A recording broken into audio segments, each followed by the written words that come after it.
नींद से जुड़े 13 फैक्ट जो अनिद्रा के शिकार लोगों को सुला देंगे, ज्यादा सोने वालों को जगा देंगे।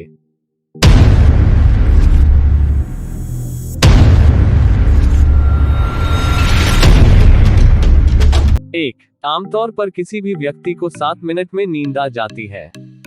2. महिलाएं पुरुषों से ज्यादा सोती हैं क्योंकि वो मल्टीटास्कर होती हैं, यानी उनका दिमाग ज्यादा मेहनत करता है। 3. नवजात बच्चों के माता पिता बच्चे के पहले 2 साल में 6 महीने के लगभग नींद गंवा देते हैं।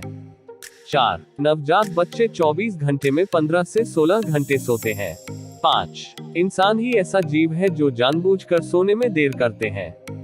6. स्ट्रेस, शारीरिक या मानसिक अस्वस्थता, रहने और सोने के तौर तरीके, परिवार का इतिहास, आपकी शिफ्ट, डाइट, एक्सरसाइज की आदतें, ये सभी अनिद्रा के कारण हो सकते हैं। 7. लगातार 16 घंटे जागे रहने से आपके कामकाज पर बुरा प्रभाव पड़ता है।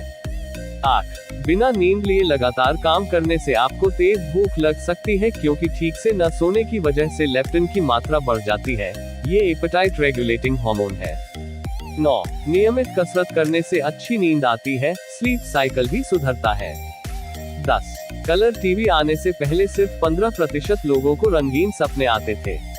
11. औसतन एक व्यक्ति रात में 4 से 7 सपने देखता है। ज्यादातर लोग 90% सपने भूल जाते हैं। 12. इंसान अपनी जिंदगी का 1.3 हिस्सा सोने में खर्च करता है। 13. रात में 7 घंटे से कम सोने से आप गुस्से, दुखी और चिंतित हो सकते हैं। वीडियो देखकर कैसा लगा कमेंट बॉक्स में जरूर बताएं। वीडियो पसंद आया तो वीडियो को लाइक करें। वीडियो देखने के लिए धन्यवाद।